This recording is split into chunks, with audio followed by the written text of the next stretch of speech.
Shalom Bapak Ibu yang dikasih Tuhan.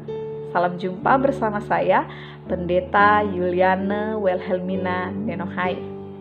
Kali ini kita berjumpa dalam program Lensa Ephata Kuntung Payung. Dalam perenungan kita saat ini, kita akan membaca firman dari Injil Markus pasal 12 ayat 13 sampai ayat yang ke-17. Sebelum kita membaca dan merenungkan, mari kita berdoa. Tuhan yang baik, kami bersyukur untuk perjumpaan kami dalam kesempatan merenungkan firman Tuhan di saat ini. Kiranya Engkau menolong kami dengan Roh Kudus-Mu, baik anak-Mu yang memberitakan maupun setiap kami yang mendengarkan, agar pemberitaan ini tidak sia-sia dan oleh Roh Kudus-Mu kami dikuatkan dan dimampukan menjadi pelaku firman-Mu yang setia. Bersabdalah ya Tuhan, karena kami anak-anak-Mu sangat membutuhkan tuntunan sabda-Mu untuk menjalani kehidupan ini. Dalam nama Yesus kami berdoa, amin. Injil Markus pasal 12 ayat 13 sampai 17 menyatakan demikian. Kemudian disuruh beberapa orang Farisi dan Herodian kepada Yesus untuk menjerat dia dengan suatu pertanyaan. Orang-orang itu datang dan berkata kepadanya, "Guru, kami tahu engkau adalah seorang yang jujur dan engkau tidak takut kepada siapapun juga, sebab engkau tidak mencari muka, melainkan dengan jujur mengajar jalan Allah dengan segala kejujuran. Apakah diperbolehkan membayar pajak kepada kaisar atau tidak? Haruskah kami bayar atau tidak?" Tetapi Yesus mengetahui kemunafikan mereka lalu berkata kepada mereka, "Mengapa kamu mencobai aku? Bawalah kemari suatu dinar supaya kulihat." Lalu mereka bawa. Maka ia bertanya kepada mereka, "Gambar dan tulisan siapakah ini?" Jawab mereka, "Gambar dan tulisan kaisar." Lalu kata Yesus kepada mereka, "Berikanlah kepada kaisar apa yang wajib kamu berikan kepada kaisar, dan kepada Allah apa yang wajib kamu berikan kepada Allah." Mereka sangat heran mendengar dia. Demikian pembacaan Alkitab. Terpujilah Kristus, Hosiana. Jemaat yang dikasihi Tuhan, kali ini kita kembali melihat sebuah bacaan yang menunjukkan percakapan Yesus dengan para penentangnya, yang biasa ada kelompok Farisi, ahli Taurat, dan kali ini muncul juga kelompok Herodian.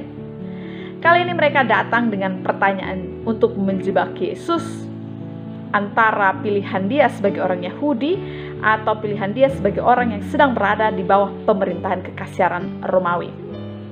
Dengan pertanyaan ini, maka jika Yesus menjawab bahwa kita harus membayar pajak kepada kaisar, ini akan menimbulkan risiko kebencian orang Yahudi terhadap Yesus. Namun jika Yesus menjawab tidak boleh, maka ini menimbulkan sebuah risiko kemungkinan pemberontakan Yesus terhadap kekaisaran Romawi yang memerintah pada saat itu. Namun dengan luar biasa dan dituliskan mereka heran dengan jawaban Yesus, Yesus katakan, "Berikan kepada kaisar apa yang wajib kamu berikan, dan kepada Tuhan apa yang wajib kamu berikan kepada Tuhan." Nah, Bapak Ibu, jawaban Yesus tidak saja menjadi jawaban yang hebat pada saat itu, namun juga menjadi jawaban yang kita anut dan kita bawa juga pada masa sekarang ini, yang menjadi poin perenungan kita. Bagian yang pertama, Bapak Ibu, berikan kepada kaisar apa yang wajib kamu berikan, atau kepada pemerintah, pemegang kuasa, dan lain sebagainya. Di sini berbicara tentang kewajiban memberikan pajak atau uang atau hal materi. Dan berbicara tentang kewajiban kepada Tuhan, maka tentu apa yang harus kita berikan kepada Tuhan ialah keseluruhan hidup kita atau hidup itu sendiri. Jadi materi versus memberikan hidup. Nah, jemaat Tuhan, pada perenungan ini maka kita harus ingat bahwa jangan sampai pemberian itu terbalik. Terkadang kita terjebak bahwa kita ke gereja, kita membawa persembahan uang, tetapi kita tidak sungguh-sungguh mempersiapkan hidup, diri, waktu, kesiapan kita untuk beribadah. Sehingga mungkin kita siap dengan uang yang kita bawa, namun pada saat persembahan kita main HP. Tadi ada WhatsApp masuk, getar, sangat menantang sekali. Kemudian berfoto mungkin, kita bercerita, ada hal yang terlintas di pikiran. Pada saat syafaat, pikiran kita kemana-mana. Pada saat khotbah mungkin kita berpikir pulang makan apa, dan lain sebagainya. Jadi materi kita persembahkan secara nyata, tapi tidak hidup dan keutuhan waktu pada saat beribadah. Pada dunia kita persembahkan waktu, tenaga, pikiran, kelelahan, kepuasan. 2 jam ibadah, 15 menit syafaat rasanya lama. Tapi ketika kita bekerja mencari uang dan sibuk dengan berbagai hal 24 jam, terasa kurang. Daya, tenaga, pikiran, hidup kita serahkan untuk kebutuhan di dunia yang kadang menyesatkan kita. Poin yang kedua, Bapak Ibu, hubungan kewajiban manusia kepada Tuhan menuntut ketaatan yang mutlak dan keberserahan di dalam iman, tetapi tidak dalam hubungan manusia dengan pemerintah pemegang kuasa di dunia. Maksudnya bagaimana? Hubungan manusia dengan Tuhan menuntut sebuah ketaatan, kesetiaan yang konsisten, yang terus-menerus diusahakan.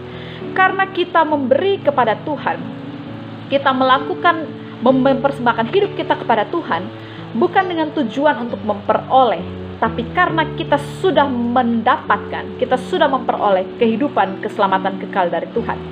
Lebih dari itu, kesempatan kerja, keluarga, kehidupan, kesehatan, uang, harta, talenta, dan lain sebagainya, itu semua dari Tuhan. Bahkan ketika kita berdoa pun, sesungguhnya itu adalah bentuk persembahan diri dan keyakinan kita pada Tuhan, satu-satunya sosok tempat kita berharap dengan sungguh-sungguh. Bahkan Bapak Ibu, ketika kita tidak memperoleh apa yang kita minta dari Tuhan, dalam kehidupan beriman, relasi iman, maka kita diajak untuk berserah dan pasrah dengan yakin bahwa apapun yang Allah berikan atau bahkan tidak Allah berikan, itu yang terbaik. Jadi relasi, kewajiban, ketaatan, kesetiaan manusia kepada Tuhan ialah sesuatu yang sungguh-sungguh harus diserahkan manusia secara penuh, tanpa kompromi, karena kita bergantung, beriman seluruhnya pada tindakan Tuhan. Berbeda dengan pemegang kuasa di dunia atau mungkin pemerintah dan lain sebagainya. Hubungan kita, terkhususnya di negara demokrasi, ada ruang untuk mengkritisi, ada ruang untuk memilah kebijakan dan kebijaksanaan mana yang harus kita tempuh, mana yang harus kita taati, mana yang kemudian harus kita koreksi. Ada fleksibilitas karena kita mempertimbangkan dengan berbagai nilai moral, etik, dan nilai religius yang kita punya masing-masing.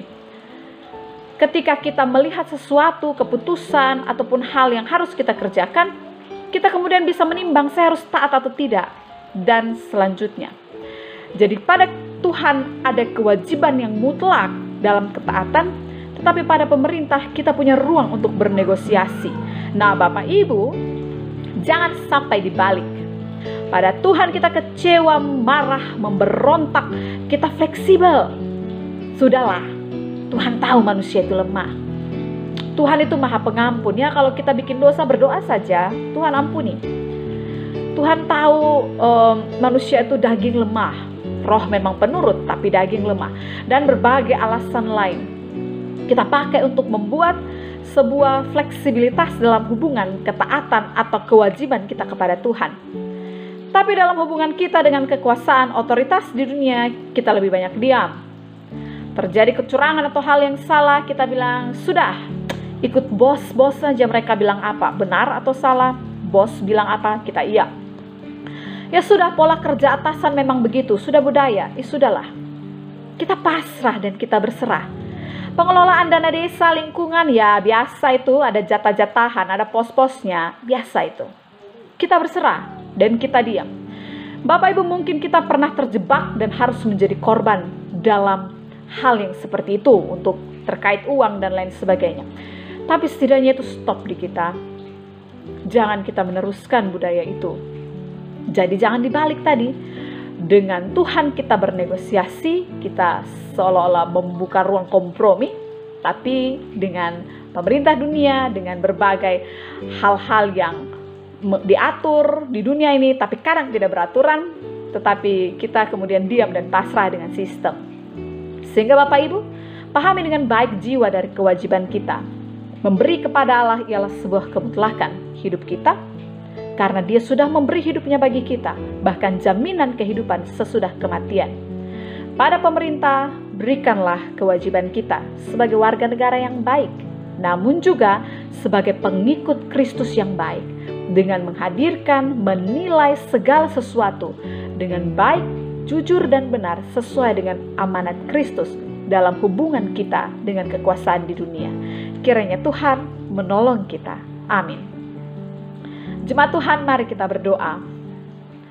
Bapa yang kami sembah lewat anak Yesus Kristus, terima kasih karena kami boleh bersama merenungkan firman-Mu pada saat ini. Tolong kami ya Tuhan, agar kami secara lebih serius dan secara lebih sadar mempersembahkan kehidupan kami secara sungguh-sungguh untuk hormat dan kemuliaan nama Tuhan. Dalam tugas tanggung jawab kami, keterlibatan kami dengan berbagai sistem pemerintahan, kerja, yang terlibat langsung tidak langsung dengan kami, Tuhan kiranya menolong kami, agar kami juga berani, kami berpikir dengan baik, kami bertindak dengan bijaksana, dan kami tidak ketakutan untuk menyatakan keadilan dan kebenaran firman Tuhan dimanapun Tuhan mengutus kami. Bapa yang maha baik, kiranya Engkau juga berkenan untuk menyertai tempat di mana kami tinggal, tempat di mana kami kerja. Jadikan kami saluran berkat, dan biarlah tempat itu boleh menjadi jalan berkat Tuhan bagi kehidupan kami. Berkatilah persekutuan kami, pelayanan-pelayanan dalam gereja kami, pun juga persekutuan keluarga kami, agar keluarga kami senantiasa bertumbuh dalam iman yang semakin kuat kepada Tuhan. Berkatilah pribadi kami, usaha hidup kami, kerja kami sepanjang hari ini. Ampunilah berbagai kekurangan kami, berbagai syukur dan pergumulan, biarlah kami sembahkan kepada Engkau Tuhan, dan kiranya Engkau senantiasa melayakkan kehidupan kami ini. Terpujilah Kristus, kami naikkan doa ini dengan penuh iman kepada Yesus Kristus Tuhan dan Juru Selamat kami yang hidup. Amin. Demikian perenungan kita pada saat ini Bapak Ibu. Salam sehat selalu, Tuhan Yesus memberkati kita sekalian.